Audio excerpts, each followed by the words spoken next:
Greets peeps and welcome back. We're going through the tutorials. We've just completed the basic tutorial and learned a whole bunch of very exciting stuff. Let's now go to the advanced tutorial and learn everything we need to know about the game. Let's just play and see what happens. As I said, and as you may be able to tell from my tone, I'm being quite facetious. This gives us next to no information, if I recall. But let's see. It's been a very long time since I've played. Let's be generous and let's be, patient and open-minded and see what we do learn from this. It's possible that it's better than I remember it being. The game itself doesn't. The complexity of this game doesn't lend itself to being easily learned, and that's why I feel it's important for us to do some. Wow, I have played Venice once, if only in the tutorial. Cool. Yeah, the game itself needs you need outside input or a lot of gameplay to become good at this game, to feel comfortable with this game, and that's why I wanted to try to help make sense of the tutorial, help add some other information that may help. And when we're playing the campaign, we're going to go right through the whole shebang, because so far all we know how to do is move units and build new units. And declare war. Didn't tell us anything else though, so let's continue on. Interface and what the interface does. Yep. Ducats are very important, that's money. Manpower is very important, we talked about that in the last one a wee bit. If we scroll over here, scroll over the ducats, you can see the amount that we get per month, that's useful, or the amount we lose per month, equally useful, and a quick breakdown of where those profits and losses come from. Manpower here has, we saw the growth rate previously, and the makeup of your maximum manpower.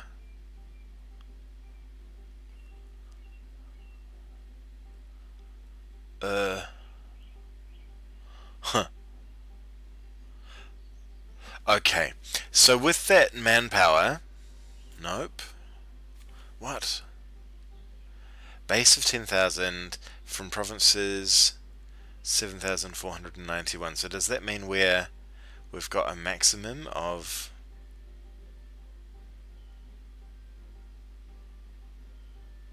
what?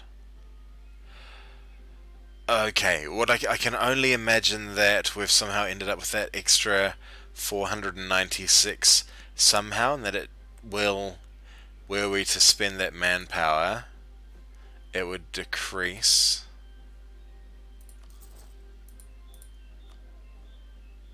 No, our maximum is 17,491. That makes much more sense. So that maximum comes from the base 10,000 and the 7,491 that we get from the manpower in our provinces. We'll go into that a little bit later on, but I wanted to find out why that figure was wacky. Now that makes sense. Good stuff. Manpower represents 10 years of the manpower cap represents 10 years of manpower. 1, 2, 3, 14.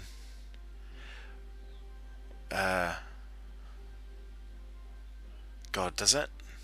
Yeah. My math is. I'm terrible at math, so what I'm trying to do is 146.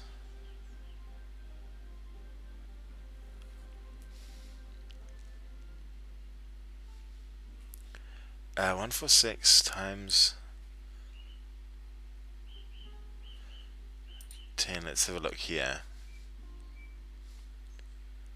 Nope. The manpower cap represents 10 years of manpower. Is 146 times 120 17,491? It's got to be close. I genuinely don't know this. I read this so long ago that am not 100% sure. Recruiting a regiment of 1,000 manpower. What? The manpower cap represents 10 years of manpower. Recruiting a regiment will cost 1,000 manpower per regiment. That's right.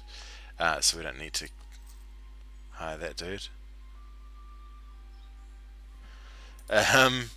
And reinforcing armies that have taken casualties in war will also drain your manpower. That's right. So any of these guys get damaged, then that they refill to their maximum of units that are there. We can't select them to the maximum of units that are there using that manpower pool. Continue. Stability represents how stable your nation is. It's connected to unrest, tax, income, and global trade power. Stability can be increased in the Stability and Expansion tab and costs admin power. Stability can be lost through random events, breaking truces, as we saw in the last one. If we were going to attack Leinster without the CB, that wasn't calculated until the end of the month, we would have lost 2 stability, and that would have increased our unrest, reduced our tax, and reduced our trade. Other things, so events, random events can reduce stab. That's usually how it happens. And rulers, having your ruler die in combat, that's not true. Your ruler dying at all will cause that. If you're a monarchy, sometimes some government types you don't lose stability for losing your ruler, but if you're a monarchy if you're anything other than a republic government type, would probably be a safe way to say that your ruler dying doesn't matter. I think that's right. I'm trying to think of exceptions, and there's some 2,000 countries to try and consider. I think I'm right in saying that. It's basically just monarchies. I think it's only monarchies. Oh, God. No, it's not just monarchies. It's all sorts of weird different government types. What government type are these pricks? Sultanates, yep. If your ruler dies in a sultanate, they'll die. We've got a republic, so if our ruler dies, Serene Republic, yep. Merchant Republic, doesn't matter if our ruler dies. Has anyone got a different government type around here? Don't think anyone starts as a republic, do they? They're still a monarchy. They're a duchy, yep. Yeah, so basically if your ruler dies, you're going to lose stab. Changing state religion, yes, that will do it too. That's not something that happens regularly, but in Europe it can happen a fair amount, I suppose. And breaking truces. Any other things? What else can affect stability? This is the stab and expansion tab. So to boost our stability, we'd spend 117 of our admin power, and it would boost our stab. Boosting it up one step would reduce national unrest by 1. Would increase our tax modifier by 5%. Increase missionary strength and reduce corruption and increase institution spread. I didn't think there were institutions in this, but that's cool. And the aristocrats' influence. That's tricky.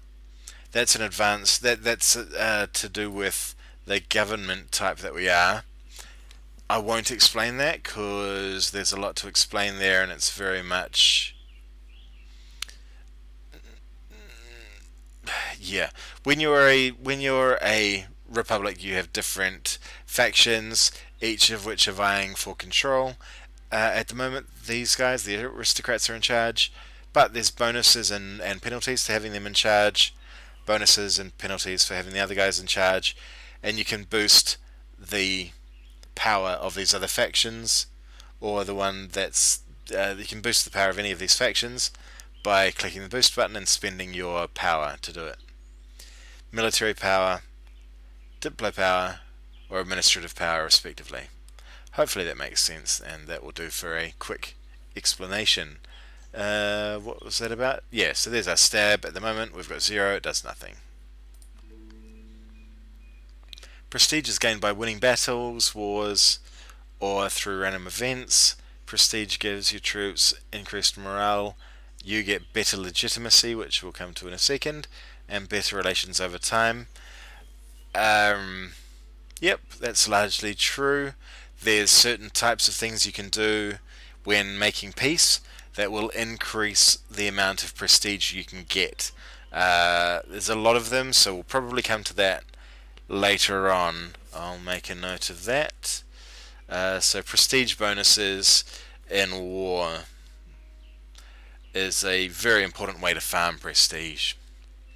And as I said, yeah, increased morale is super useful. At the moment we've got 8, so we can see that the effect that it has is our morale is up by 0.08. 0.8. So we can't even check. Yes, we can. Our morale is normally 2.5, but there's a boost from the aristocrats, the people who are running the country at the moment, from these guys running the country at the moment. We get plus 5% morale. And army tradition, which we'll come to later on, and prestige. Better relations over time is tricky, and we'll explain that. Hang on, what is it? It may give us... Yeah, improve relations. So when we're trying to improve another nation's opinion of us, it happens much more quickly because when you have higher prestige. 4% seems like nothing at 8%, but at plus 8 prestige, but when you're at 100 prestige and you're trying to improve relations, that's going to be a bonus of 50%. So it's quite sizable. Only republics are affected by republican tradition, and it primarily reduces the national unrest. Yep. Low republican tradition is associated with an increased stability cost.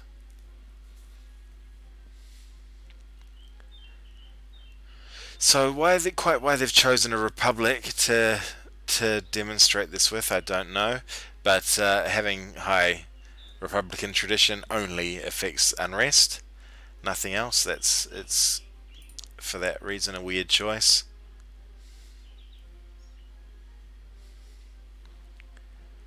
Low republican tradition is associated with an increased stability cost. Okay.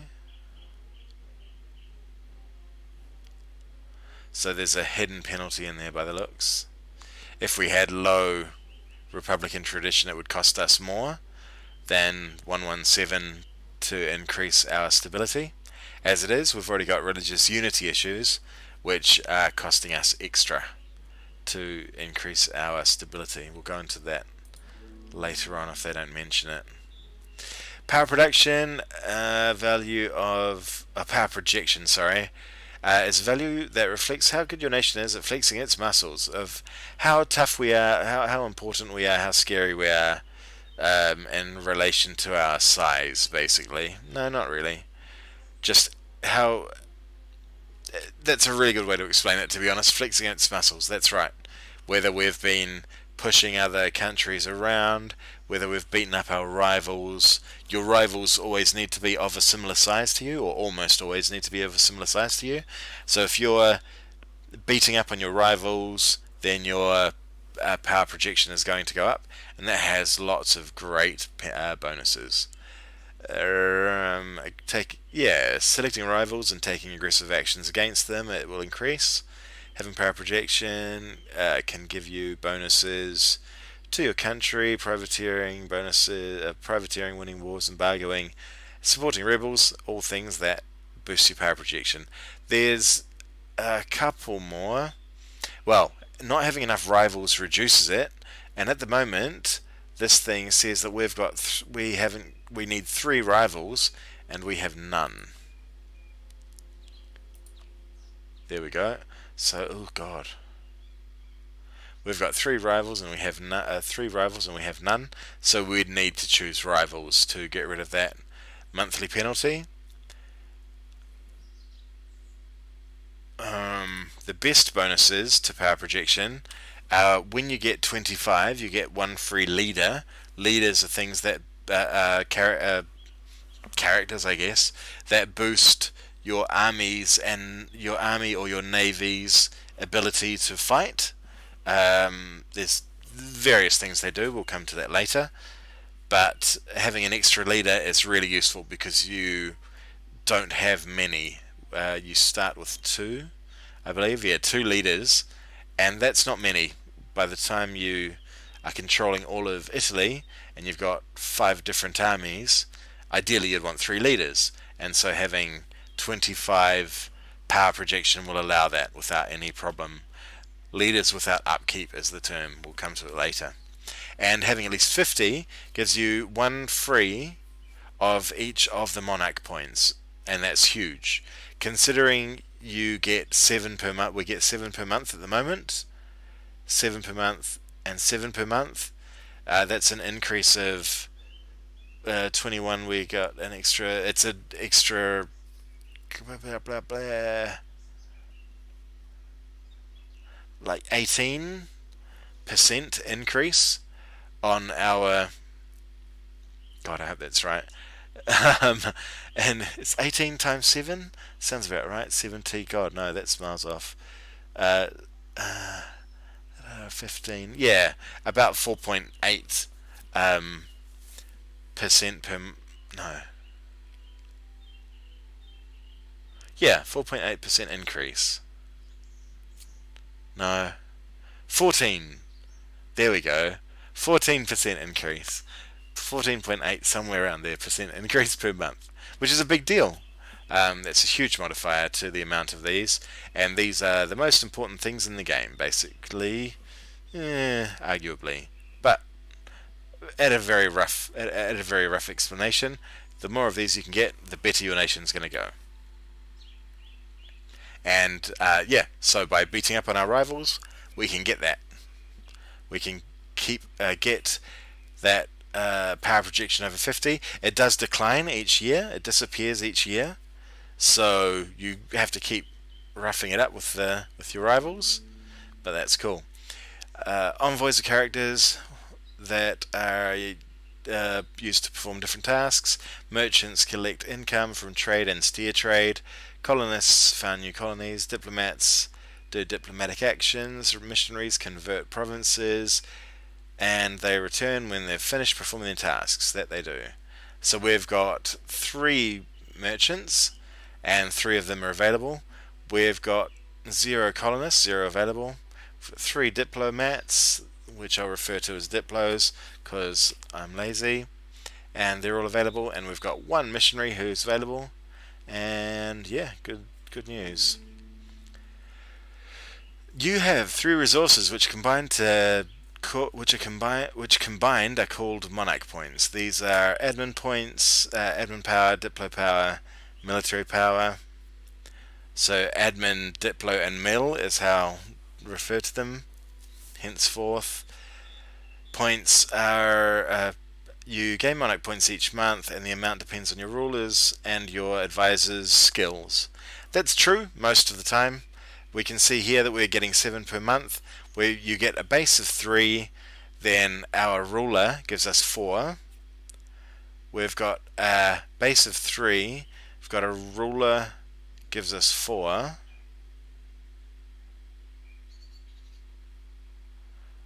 And yep. And then we've got a base of 3 and a ruler gives us 4. That's a pretty good ruler they start with.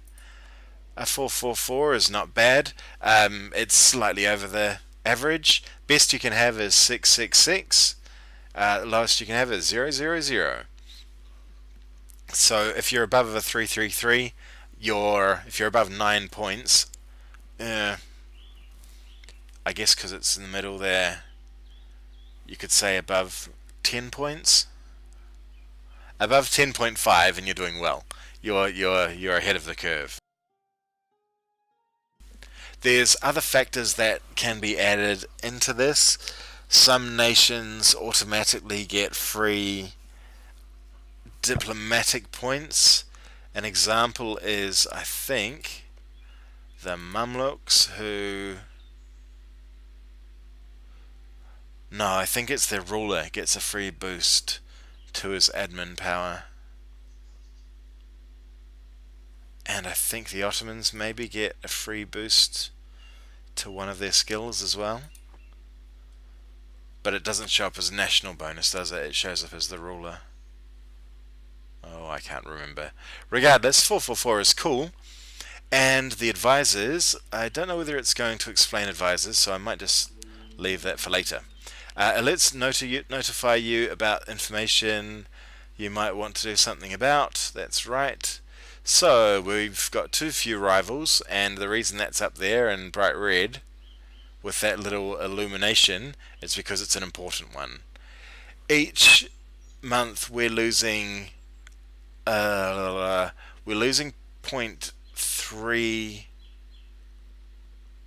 power projection per year. Power projection can't go into the negatives, so I don't think you need to worry about it, although I'm going to say maybe it can. It's been a while since I've deliberately tanked it. We'll give it a go. When we start our next game, as much as I hate tanking power projection, we'll see if it goes into the negative or not. I'm not certain. At the moment though, we're losing a bunch because we haven't got enough rivals. The next what do they call this? Just an alert. The next alert that we've got up here is about unrest. So we can see by scrolling over here that we've got 3 provinces that have unrest. We've got Durazzo, Negroponte and Crete, all of which are down here. Negroponte, Crete, and which was the other one? Durazzo, no, that's up here, isn't it? Yeah. So all of these guys have got unrest, 3.7, 2.2 and 2.2, just as it explained on there. We'll come back to those later on. I don't think we need to worry about them at the moment. We've got free advisor slots. Now, what it mentioned here before is that we've got our admin points, and I'm guessing that this is what it's going to be leading to. We'll quickly race through the rest of these. Truces will expire. We didn't get a truce timer in the last tutorial. This time we can see that we've got a truce with Milan for another 3 years, and a truce with the Ottomans for another 6 years. So sorry, 5 years. Yeah, it's going to tick over to 1445. Yes. So our truce with Milan is actually only 2 years, and with them only 4 years. No, sorry, them 5 years. And we can convert provinces to Catholic. That's quite interesting. And that's something that you almost always want to do, but we'll wait until we see what the tutorial does before we do anything with them. Production interface is designed to help you make... Yep, we know about the production interface. Oh. Yep. The Holy Roman screen allows you to see which nation is the Holy Roman Empire Emperor, and who the electors are, and see all the member states. Right, so the HRE is a group of states here which are governed over by a group of states at the moment that go... Oh, where? Actually... Is that HRE? Which is HRE? So map modes are super important, and I have all my map modes set up in a very particular way, and I hope this tutorial hasn't stripped them from the game proper, but that is the HRE at the moment. All of the solid colours are members of the HRE. We're not in the HRE at the moment, but Austria are, all of those guys are, even Genoa is. All of these stripy ones are, these provinces are part of the HRE, but they're controlled by people who aren't the HRE. So at the moment, that one up there is controlled by the Teutonic Order. They're not in the HRE. That's controlled by Holstein, who aren't in the HRE. Brabant God, what is that place called? Holland. And Flanders? No, Burgundy.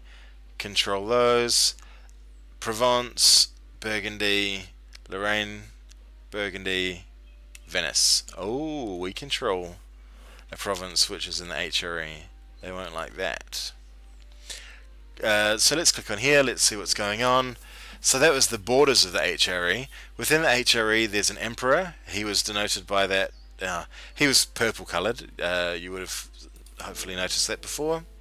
If not, you had the luxury of going back to it, whereas I'd have to wait around trying to find that tooltip. Sorry, that map mode. These characters in here are electors. Each elector has a shield showing beneath them, which shows who they're voting for currently. These will change every couple of months. If you're a player, you can change it whenever you like. At the moment, 4 Austrians means 4 out of 7 wins the HRE. You could win with only 2 electors. If all of these were voting for different people, and they were voting for one person, that's still 2 votes to 1 for any of those other individuals. 2 would win it. But usually you want to keep a nice majority. I don't think I've ever seen it split up that badly. The electors work to make sure there's a vote goes one way or the other. I have no idea how it would work if everyone tried to vote for different people. Everyone tried to vote for themselves. That would be interesting to see. Anyway, at the moment, everyone wants Austria, except for these guys who all want different people. So Austria is quite likely to get re-elected. These are all the member nations of the HRE. And why this is important is because if we were to attack... Nope. Nope.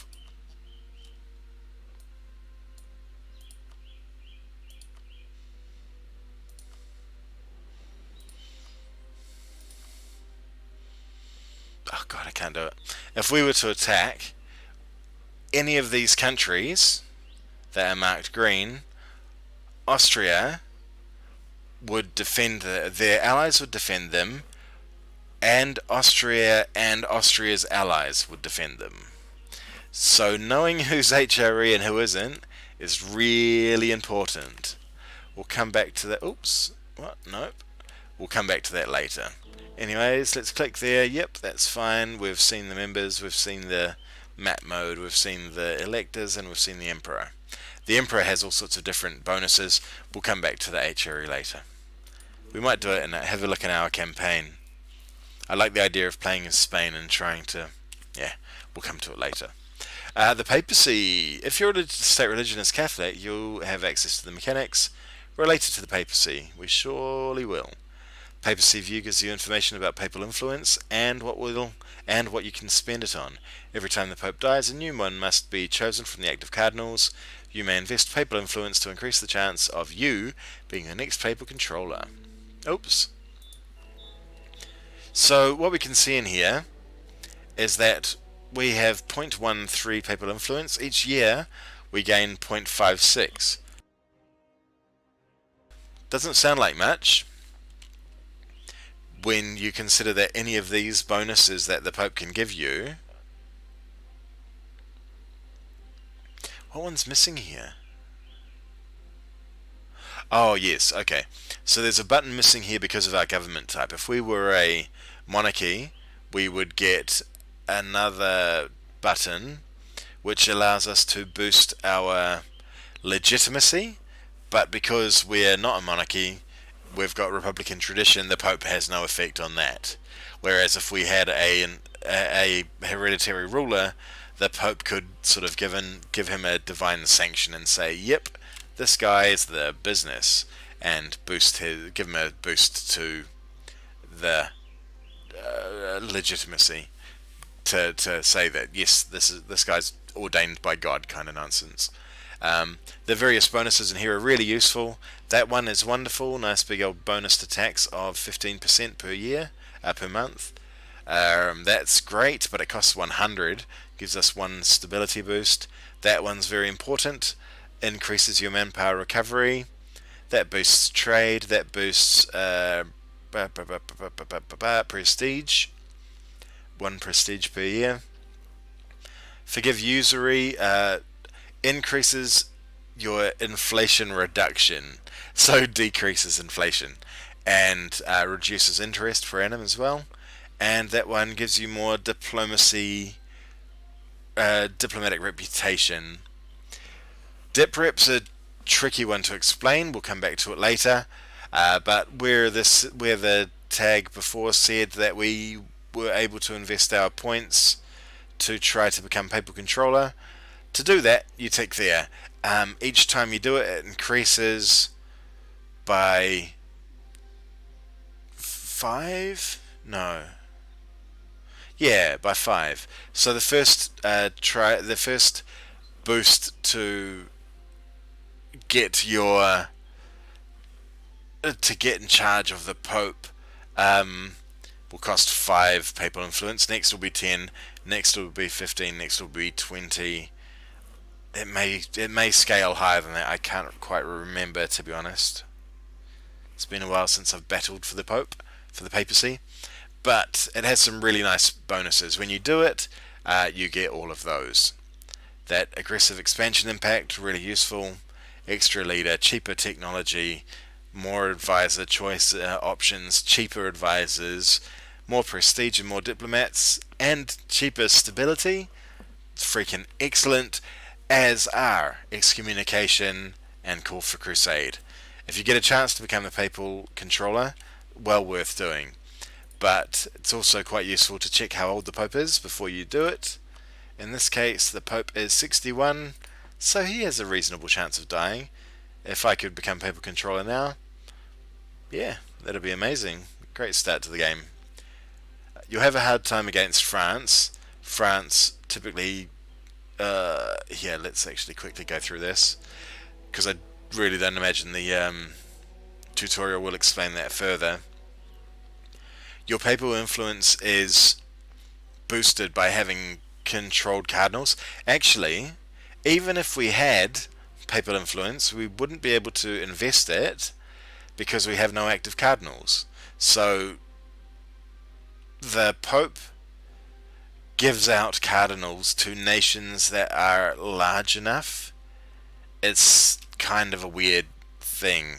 There's a bit of a lottery about it, but if you're on the side of if you're friendly with the papal state and you've controlled a bunch of land, then he'll likely give you cardinals, and cardinals give you 0.5 per cardinal. So where France have 2 cardinals at the moment, they gain 1 papal influence per year because of that. Then there's other modifiers on there. The base value is 0.5, so France get 1.5 per year, whereas we only get 0.5 per year. So it's quite hard to contest France for control of the papacy, but it can be done. If they decide to spend their points on these instead of on trying to become the papal controller, then it can definitely be done. Once you do become papal controller, you get a bonus to the amount of papal influence you get, I believe. So once you get it, it's worth trying to keep, and it should be easier too. The papal state's opinion of you modifies how much influence your guys create within the Holy See. So if you're a Catholic nation and you've got a diplomat who's doing nothing, almost always makes sense to improve with the papal state. Another reason for that is because states that aren't friendly with the papal state run a very high risk of being excommunicated. So what we'll see here is that Savoy and Provence, one of those will be excommunicated very shortly, more than likely Provence, because they share a border and when you're excommunicated, everyone around you is allowed to attack you for free because you're an evil sinner. So that's enough of the papal state stuff for the moment anyway. We'll likely come back into it later on. We'll do it. We'll have a look at it in our campaign proper. Outliner gives you fast. Yeah, it does too. So the outliner here, I rely on this very heavily. There's all sorts of things I like to have ticked in here. You can tick other things if you like. These are the ones that I have ticked. I mean, building ships I don't care about. Building buildings I don't care about. The order in which these are added is kind of strange. They, yeah, to keep the order tidy, just remove and add things until the order suits what you want. This is the way it works well enough for me. This will normally spread down here with the amount of information I want, and I'll be scrolling up and down through it. There's a scroll bar on the side of it. Yep. Score represents how well your nation is doing and is divided into 3 categories. Categories are admin, diplo, and military. You can view score comparison in the ledger. Yeah, okay, let's have a quick look at that. Okay, apparently we can't, because we're not allowed to open the ledger yet. The ledger is really useful. The ledger we'll come back to later. Map modes give you information. Will change the information given to you on the map, on the world map. They sure will. Where's my thing going, pal? The next chapter we'll go. Oh, cool. Map modes, toolbox. Sorry, a tool to help you better get information about it. Yep. Now all of these are mapped to keys on the keyboard, so I'll be. Oh, I'm not allowed to use the shortcuts apparently because tutorial. But when you see me playing the game proper, and I've got these properly mapped out, I'll be constantly using the buttons to switch. Default map mode is terrain map mode. Yep, but it's the shittest map mode. Thanks, game. Political map mode. Oh, it's explaining things. Okay, so political tells us who owns what. This for me is the default map mode. This is what I always play in. I care about who is where and who's doing what. Interesting things that will show on this map mode are if someone's at war. Oh, if they've got rebels, they'll show up with that going over them. If they're at war, if they're at war and have been and a territory has been occupied, it'll have the stripes will be the color of the occupier. So a good example would be if Novgorod attacked Denmark, you'd have green stripes. Sweden attacked Denmark, you'd have blue stripes. Gets kind of ugly. I had a game recently where I was Denmark and I was working with I was Denmark and I was working with Lithuania and Poland to fight Hungary, and there was dark pink on, well, sort of red pink on paler red pink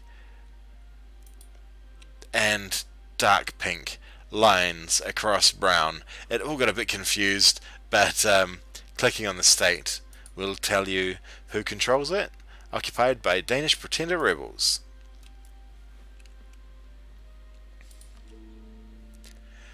The trade map mode shows you which provinces belong to a trade zone. Yes, they do. In addition, it also shows you where the trade flows, and it is here you order merchants to steer trade in a certain direction. You will learn more about trade steering later. Okay, that's good. Let's see what they tell us. Imperial map mode. Oh, this is the guy. Was that there before? Did they just add that, the cheeky pricks? Anyways, yeah. So what we can see is electors are that awful orange rust color. The emperor is purple, and member nations are green. You may notice that one of your provinces, Brescia, belongs to the empire, while you as Venice do not. That is correct. Now there's reasons for and against joining the empire. Actually, I won't get into that yet. The religious map mode shows you the spread of religion around the world. Yep. Let's use that button. Bam, bam, bam, bam, bam. So we can see Catholic, most of Europe. Orthodox, some chunks of what we'd term Europe. In fact, hang on. Let's see. Oh god, no, I can't do it. I don't have the right map modes. Europe in this game, Europe is counted as being all of that. Yep, that. And it has some weird line that sort of cuts somewhere across there. Maybe there. And then somewhere up there, perhaps, or maybe a bit deeper. Maybe back to there. I can't remember. Somewhere around there. So it doesn't actually stop there. That all of this is considered Europe as well. But I can't show you that because map modes.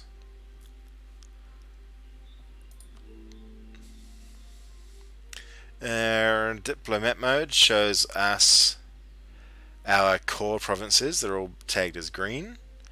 Shows us provinces we have claims on with stripy green. So we've got a claim on Albania and a claim on Zeta. And we've got a purple guy who is...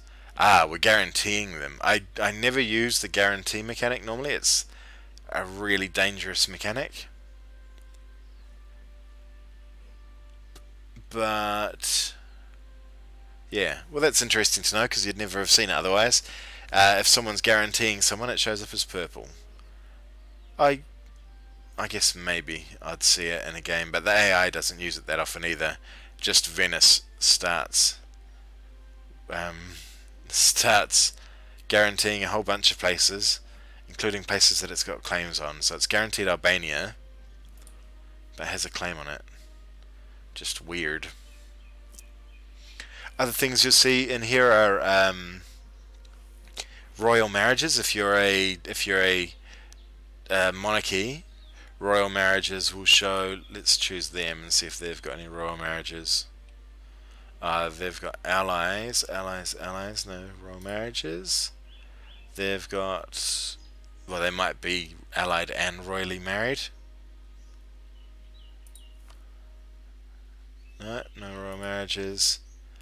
We'll run through and see if we can find anyone with royal marriages.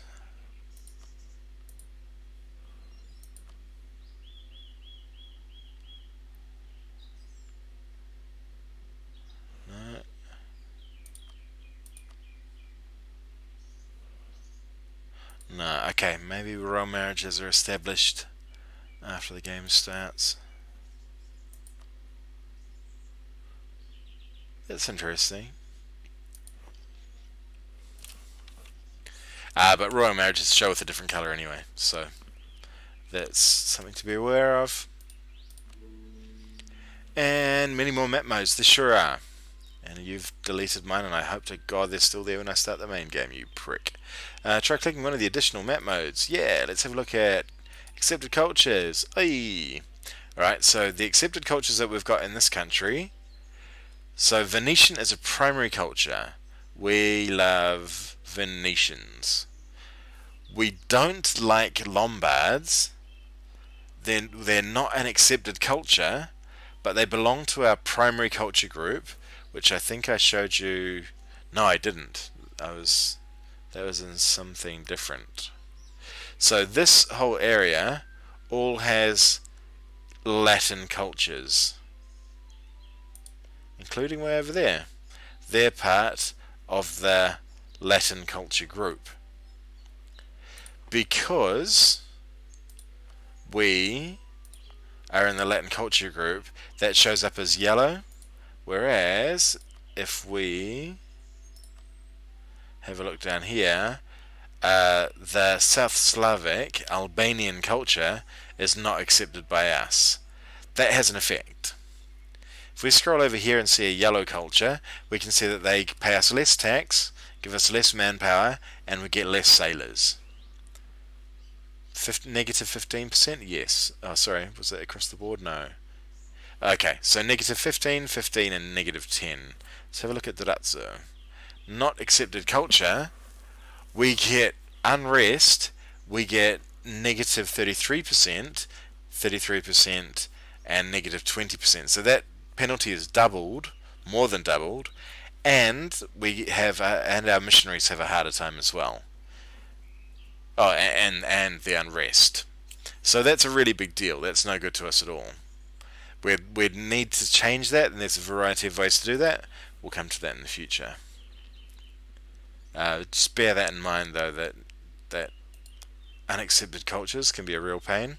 But what we can see is down here we've accepted the Greek culture, so that both Naxos and Crete have an accepted culture and don't get any penalty for their culture.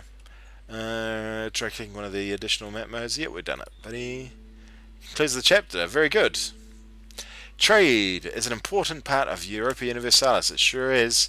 It's broken up into different trade nodes. Yep. Provinces produce different trade goods. They sure do. I haven't explained that yet, I don't think, because we weren't able to look at them. Right. Let's have a look at some of our tiles. We can see here that Friuli, Treviso, and Verona all do different trade goods. Grain is produced in Verona, and it gives us 2.5. Sorry, the cost of each unit of grain is 2.5. The cost of the trade good grain is 2.5. The cost of paper, which is produced in Treviso, is 3.5. Friuli is 2.5, and in Venice south is 3. Glass, which is 3. There we go. Okay, that wasn't popping up before, was it?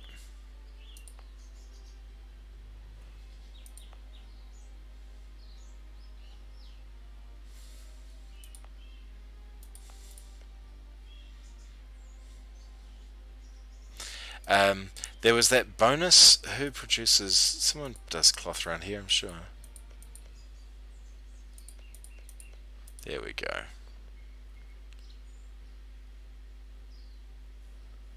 Huh. Okay, so they added some trade goods in the last DLC. Glass was one of them, and that gives a bonus of plus 10% local goods produced modifier. Oh no, we're the production leader. That's why we get that bonus. Okay. I'll come back to that later in that case. I was looking for something else. With certain DLCs, you have bonuses for the goods that you produce. So, for example, it's cheaper to do development in this. I won't talk about development. That's another DLC thing. Regardless, all of the DLCs added together do different things. So let's ignore that for the moment. Let's click on this. So we can click on any province, and we can go to its trade node. We can see which trade node it belongs to down there, and we can go to it by clicking on that. The same thing can be achieved by going here and clicking there. But let's follow the, there shows us the trade group, the trade node that it's a part of, and clicking there would open the same window, but let's follow the instructions like good boys. The trade node and the trade node the trade value in the trade node comes from the provinces that trade there. You can either collect income from the trade node, from the trade value, trade value being that top line there, trade power, trade value. There we go.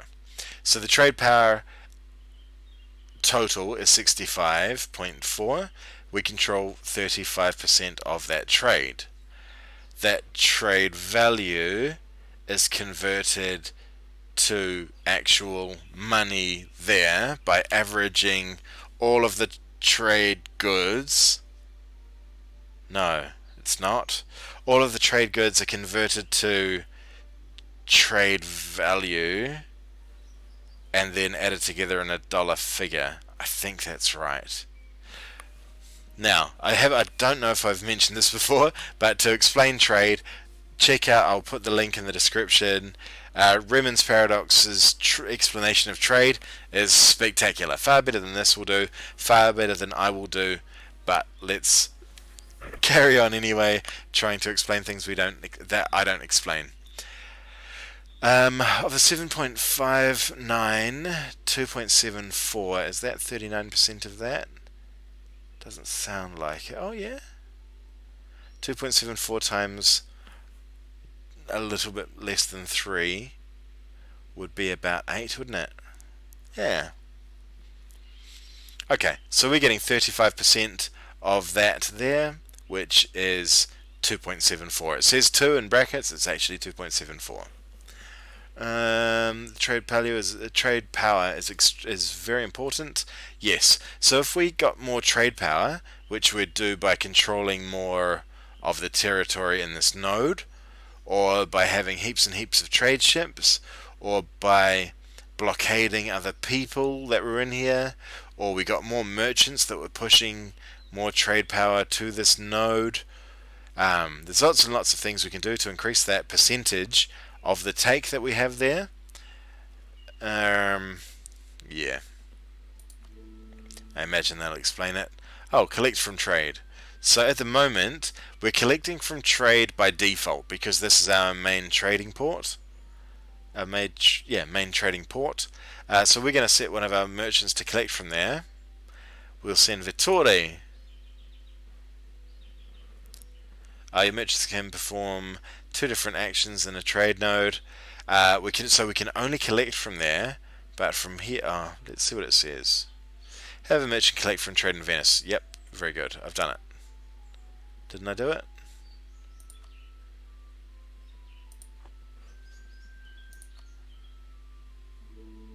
Okay. Oops, sorry. So we've now got a merchant collecting there, and he's upped our intake. That's weird. Did he increase our trade control?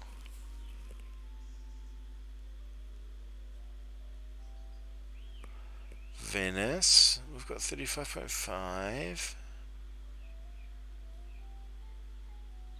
That's the same as before.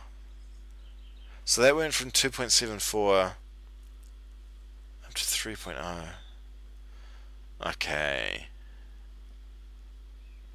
I'd need to see that again to explain that, unfortunately. But Riemann should be able to do it for you. The second action your merchant can perform is transferring trade power. Where are we transferring from? Alexandria.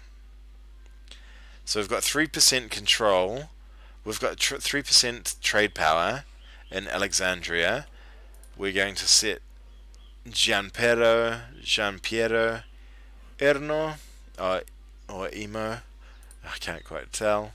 He's transferring trade power along this trade lane to, and these don't cross over like I always thought they did.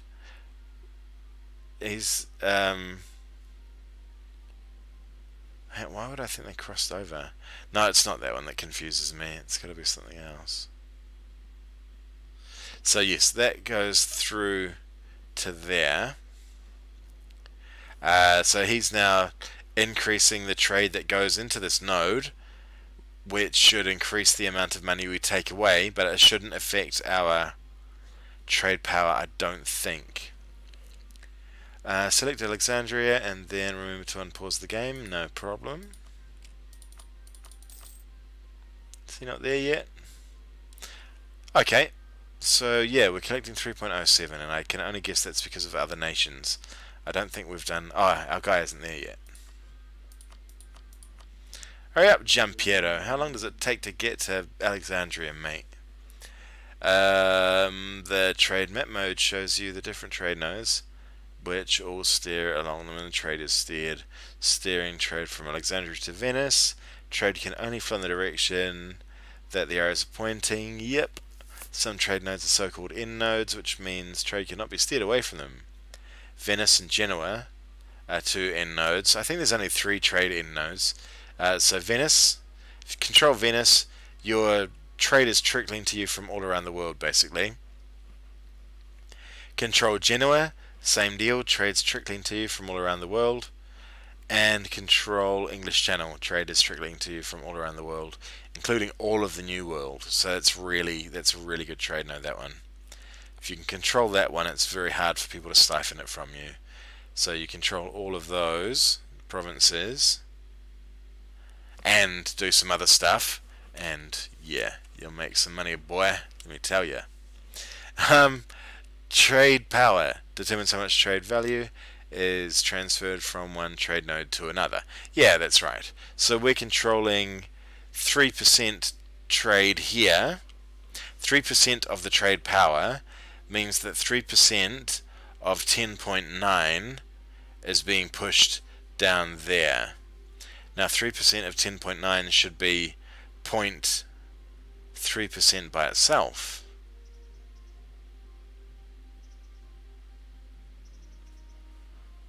So I'm surprised by that. No, hang on, no, yeah, that's right. Oh, it's 0.3 ducats. So it's our trade power, yeah, by the time it's converted into ducats, it's no longer straight trade power.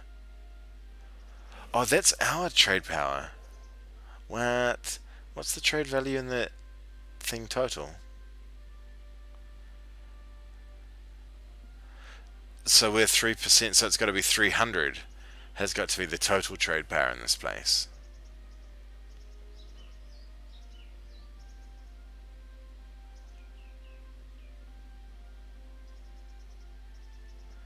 Good God. So, that's the wrong place to look anyway. So 116, they've got 37. Yeah, so it must be about... No. 116 is 37. Yeah, so it must be about 300. Alright, that's fine. So, yeah, we're pushing that amount of ducats to Venice, and Ferrara and Urbino are doing the same, but most of the trade is either going to Constantinople or to Genoa. Is it Genoa? Yeah, all the way along there to Genoa. And people that are pushing it that way are Aragon, Naples, Genoa, and the Papal State. Riemann will explain all. I cannot, because I am a simpleton and do not understand such things. Trade power directly affects how large a portion of trade in a trade node you control. Trade power comes from provinces and from light ships that are protecting trade. There are also ideas and a diplomatic advisor that affects global trade power. Yep, all of that's correct. Yeah, cool story, brat. Select my ships in Venezia and select a mission. Oh, really? Light ships can be ordered to protect trade. This means that they will patrol a trade node and increase the amount of trade power you have in that node. Having your ships protect trade is very important for increasing trade income. That's right. So when we move our trade ships down here, I imagine that's where we're going to move them. Where does it want us to move them?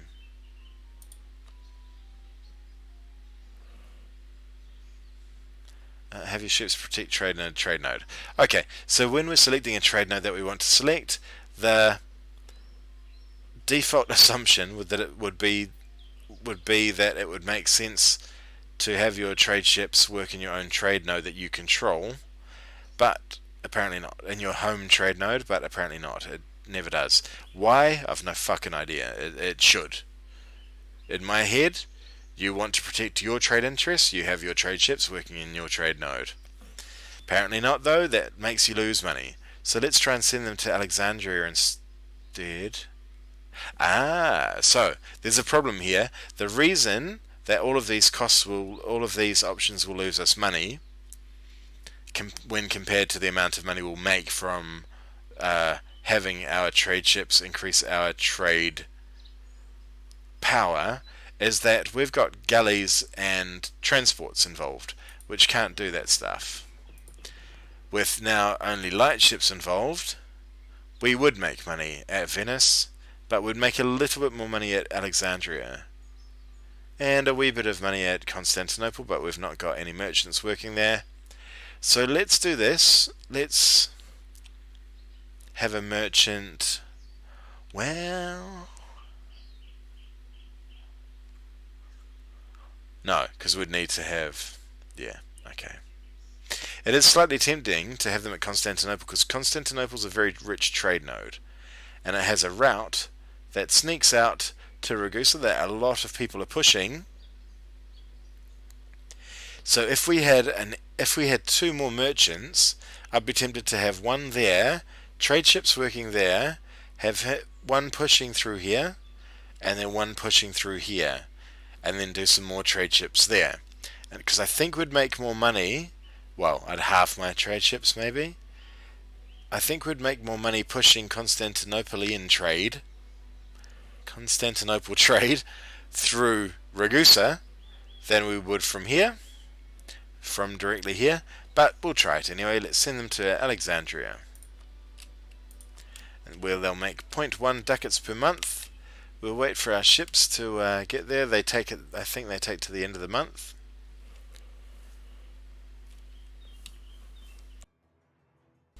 Oh, why have I got it running on 2 speed? 3 speed.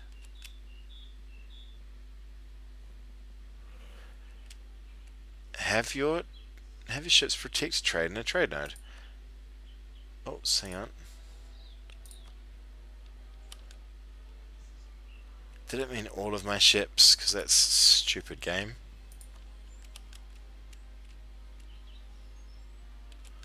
Without a qualifier, that's really dumb.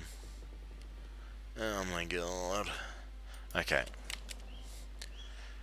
Maybe we do need to, just to make this tutorial work, we'll group those. Why can't I group those? God, they've locked out half the freaking shortcuts in this game. Yep. Okay, well that was the shittest design that I've seen. Thanks, tutorial. We don't want that. Cancel your mission because it's dumb. I'm not showing people how to do things dumb, game. Alright, so you saw it would have lost a lot of money doing what the tutorial said, so ignore the tutorial when it says do dumb shit. The easiest way of increasing your trade power is to build more light ships and have them protect trade. Yep, that's true. Yeah, and Venice is a trading nation, so it certainly makes sense. Barks that are protecting trade, increase your trade power in that trade node by 3. Okay, let's have a check of that. At the moment, we've got a trade power of 19. What does that come from? Which are we? That one? No. That one? That one. 6 power. Oh, it doesn't explain how it's broken down. Oh, yes it does. Venice.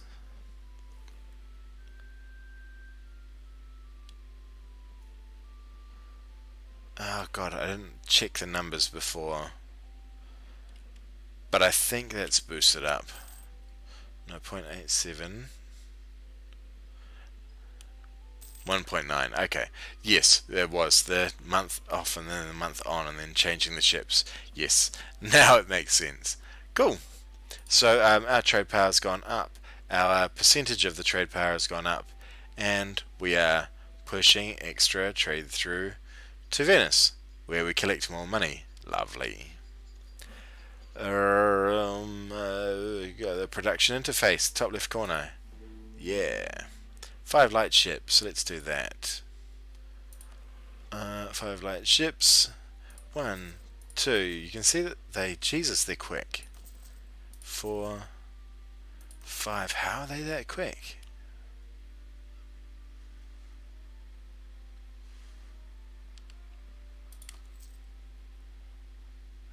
Doesn't say why.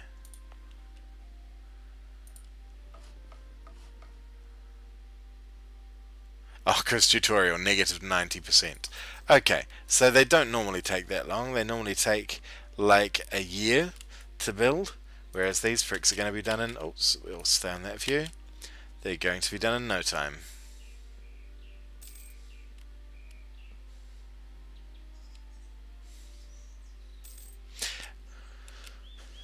Now you will have seen that tooltip that came up before that said building one of these will go over your, there we go, building this, the red writing there, building this will exceed our force limit. That's our naval force limit. If we go over that, we'll have to pay over and above. Our fleet maintenance will get an extra penalty on top of it, but for ships it's really low, so it's kind of worth it. Oh, so I just tried to area select those ships, but when you do area select it will automatically grab armies instead. If you want to area select ships, hold down control and it'll select the ships instead. In this list we don't want those idiot galleys and transports, so we'll send our 5 trade ships out here.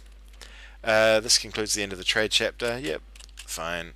We'll send our trade ships out here, group them up, and let's set them protecting trade at Alexandria, at Venice. We've only got 38% here. Let's increase that by a bit, shall we? We've got 5. That should increase that by 15. 73. Should be 98. Let's have a look and see what that becomes. What? Only 85. Didn't it save by 2 per ship? By 3 per ship? Yeah, maybe I read it wrong. Regardless, we've now got more trade power, we've now got a higher percentage of the trade power, and we're now making even more money. Hoorah! That's enough trade for me for a lifetime. Please do go check out Remnan's Paradox. Link in the description. Remnan's Paradox. Link in the description for a better description of trade. Hopefully this map mode stuff has made some sense. When we start the campaign proper, which will be the next video, I'll actually go through the web. I'll go through the map modes that I use, and I'll explain why. And I'll show you. I might have to show you how to add and remove them, because I'm really worried that this tutorial stripped my perfectly orchestrated map modes. So I'll leave it here, guys. Hopefully this has been helpful. As always, ask questions in the comments below. If you've got any, I'm very happy to field questions.